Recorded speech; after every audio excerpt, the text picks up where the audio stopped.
देखिए, नौसिखिया नेता है। शिल्पी गौतम कांड में पूरी तरह जांच सीबीआई ने किया और हम लोग को तो पता भी नहीं है। और जिस राकेश की बात वो करते हैं वो तो हाजीपुर का रहने वाला है। अब राजनीति में आए हो तो हिसाब देना होगा। कोई सेल कंपनी जिसकी औकात ही 10 लाख की है वो 10 करोड़ कैसे चंदा दे सकता है? पटना के पाटलिपुत्रा में तुम्हारे पास 32 करोड़ का जमीन कैसे आ गया? सबका हिसाब होगा। समय है, जनता तय करती है। और कांग्रेस पार्टी और लालू प्रसाद जी ने पूरे बिहार को लगभग 60 वर्षों तक बिहार को लूटने का काम किया। नमस्कार, लाइव बिहार देख रहे हैं आप। आपके साथ मैं स्नेहा गुप्ता।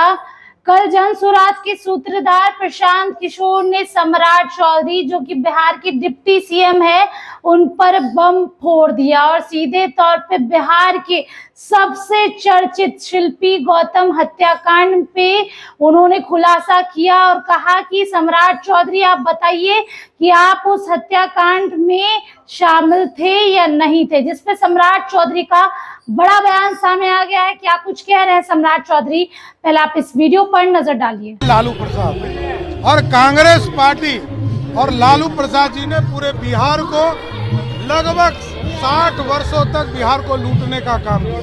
बिहार की जनता 2025 के चुनाव में जवाब देगी।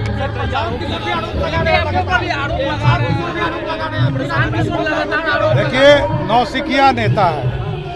मैं 1995 में हम लोगों को जेल में डाला। मेरे घर के अनाज में लालू प्रसाद के गुंडे या पुलिस ने पेशाब कर दिया। हमारे घर के कुआं में पेशाब कर दिया। हमारे परिवार के 22 लोग जेल में रहे। नीतीश कुमार जी जो मुख्यमंत्री हैं बिहार के, ये 7 किलोमीटर तक मेरे लिए आंदोलन करते रहे, पैदल चले। और ह्यूमन राइट्स कमीशन ने बिहार की सरकार, तत्कालीन सरकार लालू प्रसाद जी पर कार्रवाई किया और प्लेंटी दिया हमारे परिवार को। अब देखिए, वो आइसक्रीम बेचने वाले का नाम था राकेश। वो आइसक्रीम बेचता था बेचारा। वो है रहने वाला हाजीपुर। अब इसको कहां कहां से बुद्धि दे रहा है। शिल्पी गौतम कांड में पूरी तरह जांच सीबीआई ने किया और हम लोग को तो पता भी नहीं है। और जिस राकेश की बात वो करते हैं वो तो हाजीपुर का रहने वाला है। अरे भैया, इन लोग को कुछ पता नहीं है बिहार के बारे में। बिहार का रहने वाला है, पूरे देश को लूट के आया है। और आप सोचिए, कहता है कि हमको 14 करोड़ रुपया चंदा दिया। क्यों दिया भाई?